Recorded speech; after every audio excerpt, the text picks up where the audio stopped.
бардоро ҳамада салом алейкум. Имрӯз тамошо мекунем як чанд видеоҳоеро ки не хубаш ин видеора гап не дидан дар кора. Ва бардоро пеш ай видеоро тамошо кардан мехостум ки як ду канали бамбезнира шуморо тавсия будам. Али Production дар ин канал ба ғайр аз оне ки бисёр видеоҳои соз аста, бози конкурс сар метан. Дар конкурс иштирок мекунад 10,000 сомони тоҷикӣ, 5,000 сомон ва ҷои сеюм боша 20 телефони Galaxy S10. Ҳам маълумоти пурра бардоро чӣ гуна иштирок кардан дар конкурс, правилаҳои конкурс чӣ хеле, иш уже дар канали ман намешавад, конкурси ман нестай. Метонем подробно ба ссилкае ки дар подсказкаи видео ва дар описанияи видео ҳастай, метонем бигзарен ва хитон бинен бо подробно дар бораи конкурс. Ва дин канале ки мехостум ба шумо тавсия будам, и коргар TG. И ҳама одамое ки ба сохтмон ягон алоқамандӣ доранд ё ки ягон интерес доранд, ҳамаи шумо дар ин канали даркория. Агар усто бошӣ, мақсад аиҷа бо ягон фишкаҳои нав ёд мегирӣ, барое ки кора якта ба якта нишон метаҳанд ки чӣ гуна кор мекунанд. Я подсобник бошӣ, мумкин ёрдам буда ки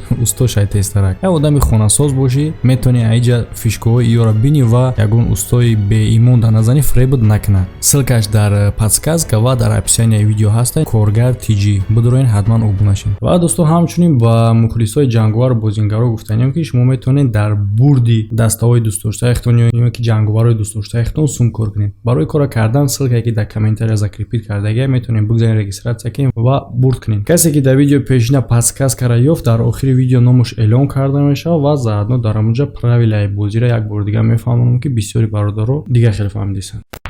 ин видео гарчанде ки шав ба навор гирифтагия, яъне ки камераи назоратӣ дар шаб сабт кардагия, торик ҳам боша, не ки дида мешава хуб, мақсад раҳ, мошин, дарахт, ҳамаи чиро дида мешава. Ва интереснигии ин навор дар чие ки як туман, яъне ки як пидно мешавад дудворӣ ва ҳамуҷа як фигура пайдо мешавад ва фигура оҳиста оҳиста шакли одама мегирад ва чӣ хеле ки шумо дидистем дар ҳамуҷа чарх мезанад, бехи дарахтҳо мерава, исуси раҳ мегарда ва бо баргашта дар ҳамун ҷое ки туман шидагӣ буд пайдо шид, бо дар ҳамуҷа нобуд мешавад. Ман намедонам чӣ хеле бифаҳмонам. Ва фикри шумо бародаро, ягон шахсе ки дар замон сафар мекардагӣ буд, ҷо парталаш буд пайдо шид ё ин ки просто монтажа ва ё ин ки ягон призрака. Фикрҳоятонро дар комментария бинависед. А фикри ма боша се варианти ки гуфтум, ҳар сешам возможно. Аниқаш номаълуме ки кадомаш правилна.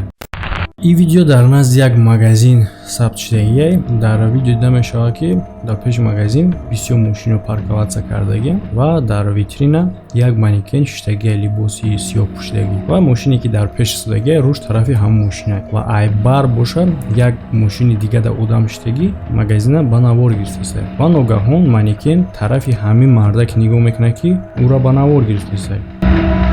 Одамое ки видеоро дар интернет тамошо кардан ҳамаш не ки ира фаҳмонда мешавад. Мақсад ҳаст манекеное ки мегардан, то мехӯран, мақсад исус. Ва як чиз дига дар ин видео аҷоибае ки ӯ марда ки шиштагӣ буд дар инҷа чира камера кардаста, ба чӣ хотир мақсад камера карда меҷара. Просто хай бия магазина камера кунем гуфт, бесабаб намешавад ку. Ва мумкин е ки ҳамин одам ҷунбидани ҳамон манекена камера кардаста боша, яъне ки бидона ки манекен то мехӯрдагӣ манекена, ба ҳамон хотир мумкин амро снимат кардагӣ боша. А баъдан ба дар интернет чун бихараб мевардоранд ки ин инопланетянина ё ки призрака ё ин ки манекени зинда шидагӣ. Хай бо шумо метавонед фикрҳоятонро бардоро дар комментария бинависед. ва бардоро як проблемаи ҷиддии дигара бояд ҳал кардан накора. Шумо дар инҷа мебинед ки обши одамои канала тамошо мекунанд, ай ҳамо чанд фоизаш обуна. Бисёри одамо тамошо мекунанд, обуна нестанд. Раст тамошо мекунед, бардоро ислоҳ кунед ин хатогитонро. ва ин кори хеле аҷоиб дар Якутия гузаштагия. Офтоб нобуд мешавад, вале бардор просто нобуд мешавад. Хай бега боша, шом боша, шав боша, фаҳмида мешавад. Не ки дар рӯз нобуд мешавад. Аз соати 11 то соати 2 офтоб умуман нест, ранги шом метавад. Ва ба ғайр аз ин дар ҳамон вақт бо як чанд намуд паррандаи мурда ҳам меёванд. Як слои ғавси, як намуди чанг ва намедонам ки чӣ намуд чанга. Ва олимоиро чӣ хел фаҳмонданд? Ҳеҷ хел, кори табиат. Аммо боша мегӯям кори худо. дар ин навор бардоро ду мард арчора камера кардастанд ки ӯ хеле аҷоиб ҷунбидест, яъне ки сахти бад мисли ки ягон мавҷудоти калон ҳамро ҷунбондаста бошад. ва ногаҳон ҷунбондан успеста якчак чизи мекана бурдан мегирад, мисли ки як алафчаи майдаро мекани мебарӣ. ман намедонам бардоро майра чӣ хел фаҳмонам. ба фикри шумо чие? Агар ки хай бигем ӯ тарафда ягон кас ҷангал биридеста буд, барои ҳами банда баста арчора кашидеста будан, ҷунбондани ҳамун сабаб боша ва чапашидани ӯ ҳам аям сабаб боша, хорошо. Ҳатто что ки дарахта чизи хуч кард ва гузарон бурдаш, иш чӣ? Робот буд ё ки ширек калони бачида омада? اصلا نمیدونم چه فهمم. ای حادثه باشه برادرها در یک озераи خیتویی رخ داده. خیلی که شما دیده استین در نوار یک شهر و ریمترو از دنیا دیده میشوند. این برادرها وجود نداره. یعنی که همین چیزایی که شما دیده استین وجود نداره. همین خیلی پیدا شده دیگه. شهری پریزرک خیلی پیدا میشه با یک چند وقت پس نابود میشه. مقصد در نظر میبینی خیلی نگاه داری کامرا هم کردگی توفته است شهر. نه که اون نیست در اصل. برای برادرها فانتاستیک میتونه نیکی هم خیلی کار شدگی. و این ویدیوی خیلی غیر عادی در خیتوی هم خیلی ویدیو ایمنه در خیتوی با نوار گرفته میشوند. ای همون طرف میآیند. این نواری که دیده استین ایمنه در همون راهی رخ دادگی که یک نمودی واقعی دیگه هم در همین راه ثبت شدگی بود و این برادرها شهادت میده ای چی بله درست فکر کردیم ای منطق.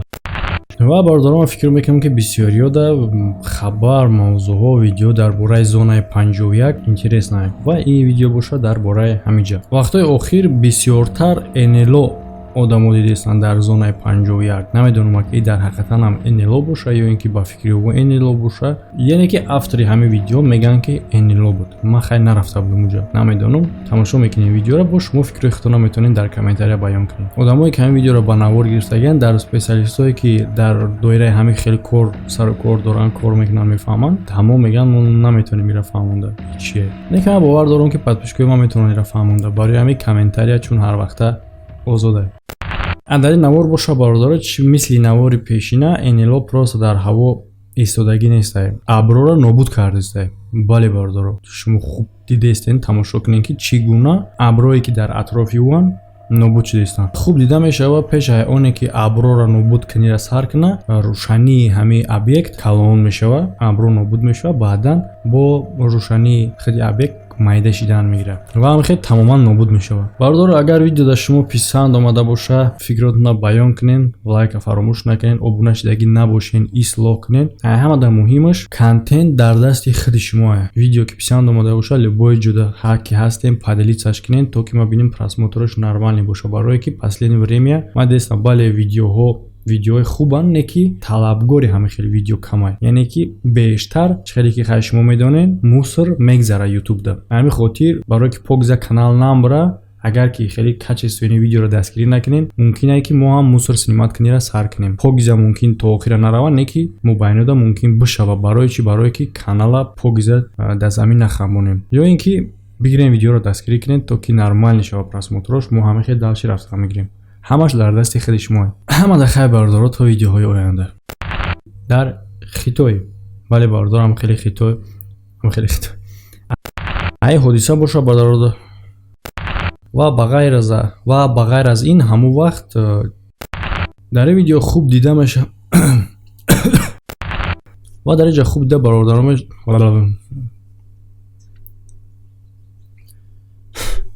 برادر شخصی که در ویدیو پیشینه پادکست کرده یافت و غالب شد این هست محمد رسول نورونوف. یک بار دیگه تبریک میکنیم برادر و برادرها پراویلای بازی یک بار دیگه در خیلی همین بازی پادکست که پینهون کردگی با نمودی لوگوتیپی کانال یعنی که همین خیلی لوگوتیپی کانال در اوگلی که لوگوتیپ بیستودگی ای اول ویدیو تا آخر لوگوتیپ در همین جا هست. به غرض ای همین لوگوتیپ در یک جای ویدیو پینهون کردگی پیدا میشه گم میشه و کسی که همو را میوه یک کمین شده کسی که میوه همو غالب دونسته میشه و مثلا در این ویدیو چندین آدم یافتن نکی یک کمین شده محمد رسول نورونوف یافته. همین خاطر ای غالب میشه. برای چی که وقتی که یکم آدم الکای میوه دیگران میتونن که روی کامنتاری او دیده بیوون و کامنتاری بنویسن. برای همون کسی که یکم میوه همو غالب میشه.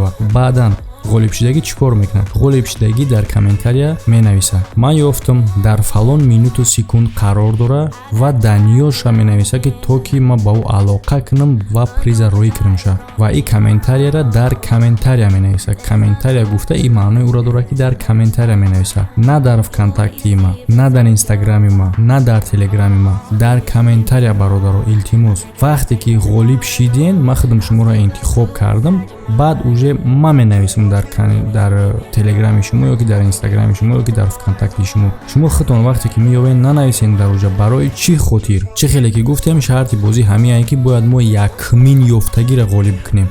мисол ту мегири дар инстаграм ма менависӣ, ман куҷо мефаҳмам ки ту якумӣ ё ки не. инстаграм да ман наметавонам ки ҳамаи комментариёро дида як сообщение таҳия ту менависӣ ки ман ёфтам. барои ҳамин дар комментария бинависен даниёту намонен, вақте ки ғолиб баромадем баъд аллакай ман худам да шумо менависам. ҳама да хай бародаро раҳмат ки фаҳмидед.